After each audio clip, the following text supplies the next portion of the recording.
Hello বন্ধুরা, good morning তোমাদের সবাইকে। Welcome back to my channel. কেমন আছো সবাই? আশা করি ভালো আছো, সুস্থ আছো। আর আমিও খুব ভালো আছি তোমাদের ভালোবাসায় আর ভগবানের আশীর্বাদে। তো সকাল সকাল ঘুম থেকে উঠে ব্লগটা শুরু করে দিলাম। তোমরা সবাই ব্লগটা পুরো শুরু থেকে শেষ পর্যন্ত দেখো, আর দেখার পরে কিন্তু অবশ্যই কমেন্ট করবে। তো তোমরা ভিডিওগুলো দেখো কিন্তু কমেন্ট করো না, আমার একদমই ভালো লাগাটা খুবই খারাপ লাগে। তো সবাই যারা যারা আমাকে ভালোবাসো, আমার ভিডিও দেখো, অবশ্যই কিন্তু কমেন্ট করবে আর লাইক করবে। তো ঘুম থেকে উঠেছি 6টার আগে। আর ঘুম থেকে উঠে আমার কী কাজ তোমরা তো জানোই, প্রতিনিয়ত আমার এই কাজগুলো করতেই হয়। তো সকালবেলা ঘুম থেকে উঠে নিয়মের কয়েকটা ঘর ঝাড় দিয়ে আগে বিছানাটা তুললাম, কারণ বিছানাটা না এরকম দেখলে একদমই ভালো লাগে না। তো বিছানাটা তুলে নিলাম। আর আজকে না এই যে বেডশিটটা ধুয়ে দেবো, তো বেডশিটটা তুলে নিচ্ছি। কয়েকদিন ধরে না এই বেডশিটটা পাড়া আছে, তো আজকে এই যে একটা ধোয়া বেডশিট পেতে দিলাম। আর কি হয় বলো তো, এই বিছানাটাতে না সব সময় থাকি। আর এই বিছানাটার মধ্যে আমার ছেলে পড়াশুনো করে, আর সেখানে পেনের কালি, পেন্সিলের দাগ, মানে এতটা নোংরা হয় না। তো এই বিছানাটা বেশি তাড়াতাড়ি পরিষ্কার করতে হয়, মানে বেডশিটগুলো। তো তারপরে দেখো এখন ঘর ঝাড় দিচ্ছি, কারণ সব ঘরগুলো না একবারে ঝাড় দেওয়া হয় না। তো আগে কিছু ঘর ঝাড় দিয়ে নিলাম, তারপরে বিছানাটা পরিষ্কার করে দেখো এই ঘরটা ঝাড় দিচ্ছি। আর ঘর ঝাড় দিতেও না অনেকটা সময় লাগে। আর ওদিকে কিন্তু রান্নাঘরেও আমি রান্না বসিয়ে দিয়ে এসেছি, কারণ ছেলে যেহেতু 7টায় স্কুলে যায়, মানে 7টায় বাস আসে, আর সেই জন্য কিন্তু ওর টিফিনটাও বানাতে হয়, আর ওকে ওর খাবারটাও রেডি করতে হয়। তো ওদিকে রান্নাও করতেছি আর এদিকে ঘরগুলো ঝাড় দিচ্ছি। তো এইভাবে যদি না করি না, তাহলে কোনোটাই মেনটেন করতে পারবো না। তো সকালবেলাটা আমার খুবই ব্যস্ত, খুবই তাড়াহুড়ো লেগে যায়।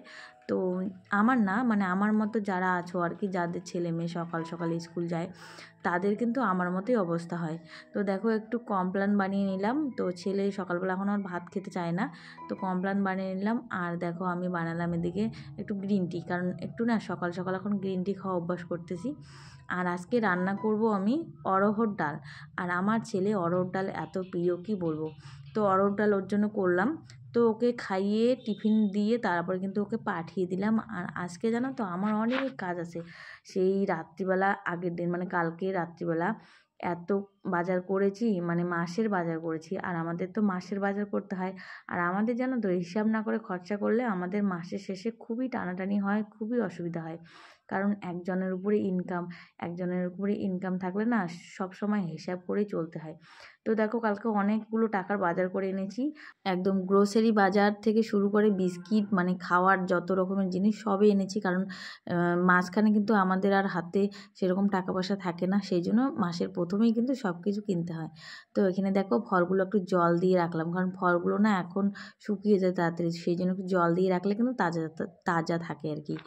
তো দেখো ব্যাগ নিয়ে বসেছি, কী এনেছি বাজার করে। এত বাজার এনেছি না, কালকে অনেকক্ষণ বাজার করতেই লেগেছে, 2-3 ঘন্টা বাজার করতে লেগেছে। তো মাসের বাজার একদম ডাল থেকে শুরু করে তেল, দেখো ডাল নিয়ে এসেছি, তেল নিয়ে এসেছি। আর আমাদের মাসে এত তেল যায় কি বলবো, অনেকটা তেল লাগে। এত তেল লাগে কি বলবো, আমি ভাবি যে এত 6 লিটার তেলও মাসে হয় না, এত তেল খাই। তো তেলটা বেশি লাগে কারণ আমরা একটু ভাজা পাঁপড় বড়াটা বেশি খাই। তো এবার ভাবছি আরও একটু হিসাব করে চলতে হবে। হিসাব করে না চলে না, হিসাবের বাইরে যদি বেশি খরচা হয় তাহলে না মাসের শেষে খুবই সমস্যা হয়। তো দেখো অনেক কিছু নিয়ে এসেছি, ওটস নিয়ে এসেছি, মশলা ওটস, তারপরে লবণ, তারপরে তেল, ডাল, 4-5 রকমের ডাল, কোলগেট, মানে সবই আনতে হয়, সাবান, কাপড় কাচার সাবান, গায়ে দেওয়া সাবান। তো সব কিছুই নিয়ে আসতে হয় একবারে। আর এখন দেখো এমন একটা সিচুয়েশনে আমরা পড়ে গেছি, মানে না পারি ছাড়তে, না পারি ধরতে। তো এমন কিছু কিছু কাজ আছে, এমন কিছু কিছু জিনিস আছে যেগুলো আমাদের ব্যবহার করতে হয়। তো এখনকার লাইফস্টাইলটাই না একটু অন্যরকম হয়ে গেছে। তো দেখো সব খরচাগুলো আমি বয়ামের মধ্যে ঢেলে রাখতেছি, যেগুলো যেগুলো আমার দরকার, ডাল, সয়াবিন। আর যেগুলো যেগুলো বাড়তি আছে, মানে বেশি করে নিয়ে এসেছি, সেগুলো কিন্তু এই যে দেখো আমি বড় এই যে প্লাস্টিকের ড্রামটা আছে, এটার মধ্যে কিন্তু আমি সব ভরিয়ে রাখি, যেগুলো এক্সট্রা থাকে। সবগুলো তো আর বয়ামের মধ্যে রাখা যায় না। আর এই যে ছোট দেখো কন্টেনারটার মধ্যে, এটার মধ্যে কিন্তু আমি রেখে দিই মশলার ছোট ছোট প্যাকেটগুলো, যেগুলো আলাদা করে রেখে দিই। ধর ধনে গুঁড়ো, এগুলো লঙ্কার প্যাকেট, এগুলো আলাদা করে রেখে দিই। আর এখানে দেখো সব কিছু এরকম করে সাজিয়ে রাখলাম, ডাল, সয়াবিন, সব কিছু, পাঁপড়, সাবান, সব কিছু এভাবে রেখে দিই। আর বিস্কিটগুলো দেখো, খাবার জিনিসগুলো সব এই ঘরে, এই যে ছোট আমার এই যে মিক্সেপটার মধ্যে রেখে দিই। তো তো এখন সব কিছু গোছানো হয়ে গেল। আর এই কাজগুলো করার জন্য কিন্তু অনেকটা সময় লাগে, কারণ বাজার যেদিন নিয়ে আসা হয় তারপরের দিন কিন্তু অনেকটা কাজ থাকে, সেগুলো গোছানো, গুছিয়ে গুছিয়ে রাখা। তো রেখে দিলাম। তারপরে দেখো চলে এসেছি। এই যে আমাদের কলের পাড়টা এত নোংরা হয়েছে না, মা যখন ছিল মা এসে কিন্তু কলের পাড়টা পরিষ্কার করে দিয়ে যায় ঝাড় দিয়ে, কিন্তু আমি তো আর প্রতিদিন ঝাড় দিতে পারি না, সেই জন্য দেখো গাছের পাতা পড়ে নোংরা হয়েছে।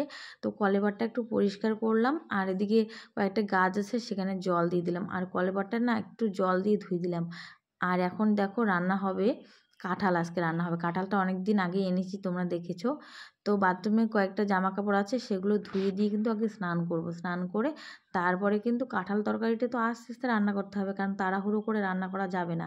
তো কাঁঠাল তরকারিটা পরে করব, দেরি করে। কাঁঠালটা কাটতে হবে, তারপরে রান্না করতে হবে, অনেকটা সময়। তো এখন এই জামা কাপড় দুটো ধুয়ে স্নান করব। তো বন্ধুরা দেখো স্নান করে চলে এসেছি, আর এখন দেখো একটু টিফিন করব, সকালবেলা একটু ব্রেকফাস্ট।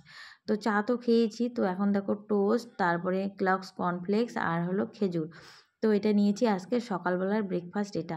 তো সকালবেলা একটু সামান্য কিছু খেতে হয়, না হলে না শরীরটা খুবই খারাপ হয়। তো সকালবেলার খাওয়াটা হয়ে গেল। আর এখন দেখো এই যে কাঁঠালটা কেটে নিলাম, কাঁঠালটা কেটে রান্না করব। তো কাঁঠাল আলু কেটে নিলাম, আর কাঁঠালগুলো দেখো এরকম করে বড় বড় করে পিস পিস করে কেটে নিলাম। তো এখন দেখো কাঁঠালটা আমি বসিয়ে দিয়েছি প্রেশার কুকারে। তো প্রেশার কুকারে একটা সিটি মেরে নেব, তাহলে কাঁঠালটা না খুব সুন্দর নরম হবে। আর এদিকে দেখো আমি মশলাটাও বেটে নিলাম। আর ওদিকে তাড়াতাড়ি করে রান্না করতে হবে, কারণ প্রচণ্ড খিদে পেয়েছে। আবার বরমশাই এই ভাত খেয়েই যাবে অফিসে, তো সেই জন্য আমাকে একটু তাড়াতাড়ি করে রান্না করতে হচ্ছে। তো দেখো এদিকে দেখো কাঁঠালটা আমি কিন্তু তেল দিয়ে ভালো করে ভেজে নিচ্ছি, কারণ কাঁঠালের তরকারি না একটু তেল বেশি করে না ভেজে নিলে, তেল দিয়ে না রান্না করলে, মশলা একটু বেশি করে কষিয়ে কষিয়ে রান্না করলে তাহলেই কিন্তু টেস্টি হয়। তো আজকে একদম মনের মতো করে কাঁঠাল তরকারিটা রান্না করব। আর এখানে দেখো আমি সয়াবিনও দিয়ে দিয়েছি। তো সয়াবিন দিয়ে কাঁঠাল তরকারি করতেছি। আর এদিকে দেখো আমি একটু খেসারির ডাল বেটে নিয়েছি, তো আজকে ডালের একটু বড়া করব। আর এমনিতে তো অরহর ডাল করেছি, আর আমার তো অরহর ডাল একদমই ভালো লাগে না। তো আমি খাবো এই যে কাঁঠালের তরকারি আর এই যে অরহর ডালের, সরি, খেসারির ডালের বড়া। তো এখানে দেখো একটু কারি পাতা দিয়েছি। তো কারি পাতা দিয়ে না খেসারি ডালের বড়া করলে খুবই ভালো লাগে, কারণ কারি পাতাটা আমার খুবই ভালো লাগে। আর বিশেষ করে বড়ার মধ্যে যদি তোমরা দাও না কারি পাতাটা, টেস্টি হয় খেতে। তো আমার দেখো কাঁঠালের তরকারিটা একদম হয়ে গেছে, মাখো মাখো করে করেছি। দেখে কি মনে হচ্ছে বলো তো, খুবই টেস্টি হয়েছে তাই না? তো এখন দেখো এদিকে বড়াটা করব, আর বড়া করতে করতে কিন্তু এদিকে দেখো আমার রান্নাঘরও পরিষ্কার। আর আমি কি বলো তো, রান্না করতে করতে রান্নাঘরও পরিষ্কার করি। তো এখন বড়াটা ভেজে নেব, গরম গরম বড়া দিয়ে ভাত খাবো। আর বলেছিলাম না আমাদের লাইফস্টাইলটা এখন একটু অন্যরকম হয়ে গেছে। তো কি বলো তো, দেখো রান্নাঘরেও কিন্তু এখন আমার অনেক জিনিস লাগে যেগুলো আগে লাগেনি, যেমন ভিম বার লিকুইড বা ভিম সাবান, বাসন মাজার সাবান, বাসন মাজার সোপা। তো এগুলো কিন্তু আগের মানুষ ব্যবহার করেনি।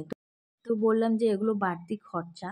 তো যেমন ধরো বাথরুম পরিষ্কার করা, বাথরুম পরিষ্কার করতে গেলে এখন হারপিক লাগে, আরও কত কিছু লাগে। তো এই খরচাগুলো কিন্তু বাড়তি, তো এগুলো কিন্তু আগে ছিল না। এখন ধরো আমাদের লাইফস্টাইলটা চেঞ্জ হয়েছে, আরও কত কিছু লাগে, জামা কাপড় ধোয়াতে অনেক কিছু দিতে হয়, পরিষ্কার পরিচ্ছন্ন রাখতে অনেক কিছু ব্যবহার করতে হয়। তো লাইফস্টাইল চেঞ্জ হয়েছে, সেই জন্য কিন্তু আমাদের খরচটাও বেড়ে গেছে, কিন্তু সেই হিসাবে যদি ইনকামটা না বাড়ে তাহলে কিন্তু খুবই অসুবিধা হয়। তো বন্ধুরা আমরা যদি সংসারে হিসেব করে না চলি, তাহলে কিন্তু সংসারে টানাটানি আসবে, আর হাজব্যান্ডের উপরে অনেক চাপ আসবে, সংসারে অশান্তি ঝামেলা হবে।